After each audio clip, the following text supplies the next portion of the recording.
Hello again, welcome back to China Manufacturing Decoded. Adrian from the Sofeast team here. Our CEO, Renaud, is with me for this special bonus podcast. We're recording on Wednesday, the 15th of March, and there's a good reason for this, right, Renaud?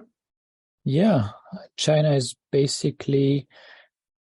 gradually getting more open, and they're going to make it easier to get visas, right? So what's the news today?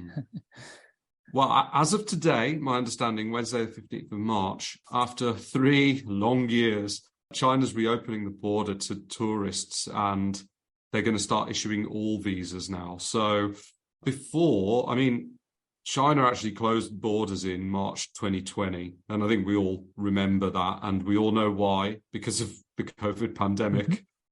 I happened to be in China at the time because of Spring Festival, and I had to leave early because they were closing the borders, and I might have been sort of trapped in China. Not that's a bad place to be honest, but unable to come back to the UK. So I remember it very, very vividly. And then basically they kind of cancelled all visas except for, the very few cases where foreign workers were returning to work on an existing visa, or they were newly sort of hired and then going out to China to work. And those were quite few and far between. We're talking a very small percentage of people. Tourist visas, business visas, even spouse visas, and I'm a spouse of a Chinese person. It wasn't possible to even get those. Maybe only in extremely rare instances, such as some sort of medical emergency or something, perhaps, or maybe like a funeral, maybe.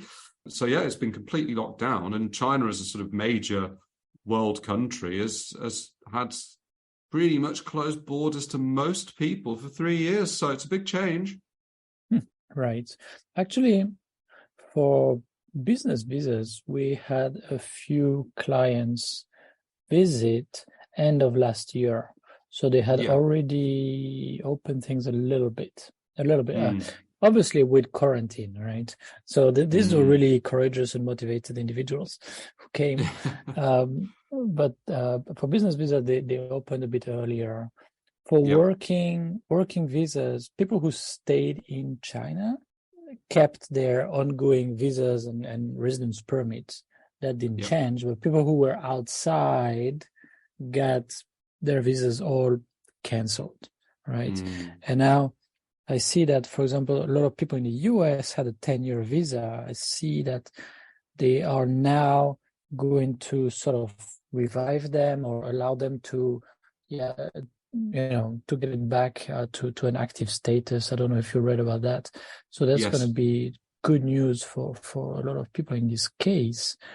So on the side, for business visa, for people who want to apply for a business visa to go to China, well, things have changed a bit. I haven't applied for a business visa to China for, close to 15 years because I was on a work visa. But I'm sort of relocated. I'm not going to be in China most of the time, so I'm not doing work visa because I'm going to spend more time in other places in India and so on. So I'm applying for a business visa, and they gave me two nice surprises, right? Number one, my previous visa was a work visa, so they say you cannot even have a multiple entry visa now. It has to be a 1 or 2 entry visa. What? Okay, know why, right? Doesn't make much sense, but I don't know what they're afraid of. And this is not new. I had heard of that before. Some other people had complained about it. It doesn't make much sense. They know us, right? We've been paying taxes for years and years and years. And anyway, now it seems like they don't really want us too much. That's one thing. And the second thing is that there's a long form now to fill out online, and it takes 1 to 2 hours to do. And they ask all kinds of information, including, the names of your parents and things like that, and your spouse and blah, blah, blah, blah, your kids and where you've been working and when you've been studying. But every single job you've had, exactly where is it, and what's the phone number to call if they want to check, and all these kind of things, with the dates, starting dates, and so on. A lot of people will really struggle to get that information, I guess, and that's kind of a long form to fill out. So it was not much fun. Yeah. And then I mean, I'm in Hong Kong now, sort of as my basis. So it's 6 working days with an option for an express visa in 4 working days. That's not bad. There's agents to help do that. That's fine, right? So, yeah. Also, for people who are coming for the first time, it would probably be impossible for them to get a 6 months multiple or 1 year multiple, right? The first time you start slowly and then they extend over time. So that's just for maybe people listening who are not very familiar with that. And that's it, in the process. And it's a bit long. The invitation letter needs to be specific. Yeah. And they told us you need to address it to the commissioner of blah blah blah in that office, and then you need to add, to specify who's going to pay for that, and you have to specify exactly the itinerary. Gonna go to this city and then to that city and then to that city, and I intend to come on that day and so on, right? That's new to me also. That's new. I don't think they really keep track of it afterwards, but. Well, right. Never really know. Oh, also, they asked me to add also a mention of who will pay for the expenses of, the travel expenses. So that's also new. Okay, they're asking a lot of things, basically. So to those who haven't applied for a business visa yet, be ready. Another thing I heard, because a lot of people are talking, different experiences and to share, how, and now it's years ago, before COVID, some companies of a certain size would go to China with a bunch of people, and they would go to the Canton Fair with maybe 3 teams of 5 people or something like that, right? And I one of our clients, they're relatively large retail chain. And they went, and the big boss went into China, and they went into China with, I don't know, I think it was about 10 people going with him to see a few suppliers and to see their China office and everything, which was quite common pre-COVID. And then they had to wait for about 2 hours because they were peppered with questions. Why are you coming? Why so many people? And so on. Right? So things... You need to see things sort of, it's not the same as before, right? You have to avoid assuming that things are going to be as easy as before.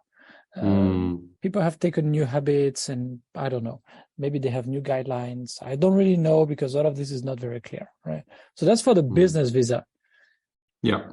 When it comes to work visas, from what it seems, the same system where you get a number of points. So you now it's the same everywhere. Whereas before, when I applied first, it was city by city, and now it's nationwide, and it's the same system. You need to apply online, and based on the responses you give them, such as, have you been working in a big company? How many years of experience? Do you speak Chinese? What level? And so on and so forth. You get a certain number of points, and most people kind of target to be in a B, whereas the A is really the like if you have deep experience in the manufacturing process of semiconductors, you're going to be in an A. They want you, right? Yeah, very much so. But if you have 6 months of work experience, you don't speak Chinese and so on, you're going to struggle. You're going to be in an A, and maybe you're only going to get 6 months, and you're going to have to renew every 6 months and so on and so forth, right? They basically don't really want you. So that was the system, and it seems like it's the same system still in place, right? So, and I don't know anything firsthand. Yeah, it seems like it's still the case. So the big change sort of today, or it was yesterday, was the tourist visa. What are the news saying? Well, tourist visas are now going to be available, and they simply were not before. All Of right. course, on a tourist visa, we're not going to suggest that you go and do business activities, but nonetheless, you're going to have more access to China than before. So, As a tourist. Yeah. yeah, right. And so, valid visas, my understanding is they are going to be sort of unfrozen and they can be used. There will be visa-free entry for Hainan Island and also cruise ships going into Shanghai. So I don't know exactly how many days you'd be allowed in Shanghai, but I'm assuming that you'd have sort of like, I don't know, maybe like 72 hours or something like that. That would be my guess. I'm reading that visitors from Hong Kong and Macau are also permitted to enter Guangdong visa-free. And again, I do recall there was a scheme which allows you to go in for, again, a number of days visa-free, maybe into sort of like Shenzhen or something just like that. Shenzhen, right? Yeah, Correct. Years ago, right? Yeah. I also, and I can't confirm whether this is the case, but I did know that at Lohu border in Shenzhen, which is accessible by train from, metro from Hong Kong, you could get a visa on arrival. Right. So I checked that, and I don't know, 1 or 2 weeks ago. It was not restarted yet. Right. I don't know if it is going to be restarted now. It's not very clear. Right. Okay. It may be possible sometime soon, and for that you need to have Chinese cash in your pocket. So and you go up to a little window. I think it's like upstairs or something. So bear that in mind. But I think it's mainly because they are considering COVID now to be kind of over in China, and we have to talk about COVID a little bit. I suppose where you're sitting right now and me. I mean, COVID. We're not really thinking about it. We're not talking about it. Here in the UK, I would say it's probably pretty similar in the States as well. Yeah. In China, very different story up until relatively recently. But I think this sort of signals the end of COVID in China. I mean, are we still seeing a lot of disruption due to COVID in China? I think far less than before now, right? Far less. Yeah, they've been really, really fast in jumping from, this is a huge challenge to our country. We all need to be mobilized. This is everybody has to be really, really strict about it and everything, all the way to, actually, it's just like a cold. Like, don't worry about it. Let's all get it and let's get over it, right? It was boom, night and day within 24 hours. Completely changed. It really was. Yeah. Well, I think a statement recently in February by the Chinese government, which I've got here in front of me as well, they declared a decisive victory in the battle against COVID and claimed that China had created a miracle in the history of human civilization in its handling of the disease. So there you go. COVID, it's definitely over in China, I guess. Another point I must make quickly, actually, as well, regarding COVID, I did read somewhere that you're not going to be required to have a PCR test result in hand to go to China, but you will need to do maybe like a rapid test. Depends what country you come from, exactly. Yeah.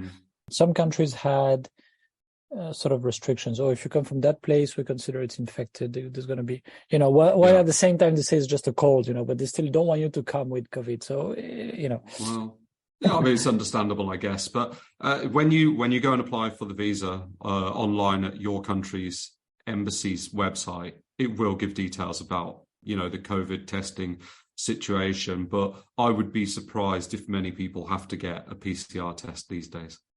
Right. Yeah, this is going to disappear, but still, people, you have to check with the airline and so on, what exactly is the situation, obviously. What are the requirements? Yep.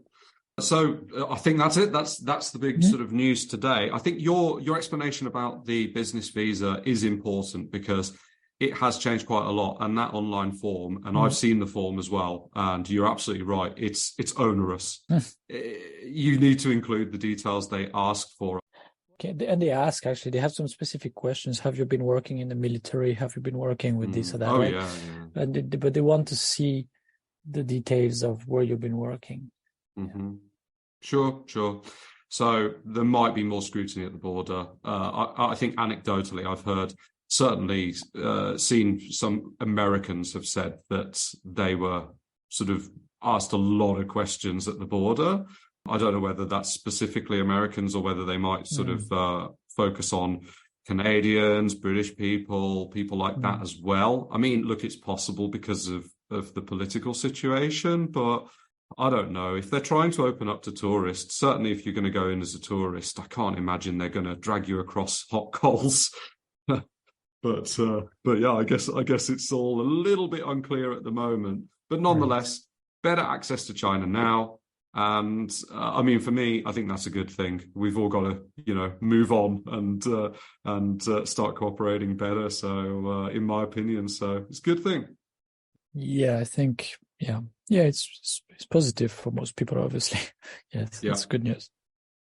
Great. So, any questions, of course, please ask us. We'll try and tell you what we can. We're not immigration lawyers, but check out the news as well. There's plenty of stuff online about it, but just making everybody aware. So thanks for joining me for this quick one, Renaud. All right, thanks. Thanks again for listening to this podcast brought to you by the Sofeast Group. We're on a mission to provide you with everything you need to manufacture effectively in Asia, including inspections, auditing, new product development support, contract manufacturing, 3PL warehousing and fulfillment, and much, much more across Asia's key manufacturing areas. Visit us at sofeast.com, that's SOFEAST.com, to learn more and get help. If you've enjoyed the podcast today, please do rate, review and share because it will really help others discover us too.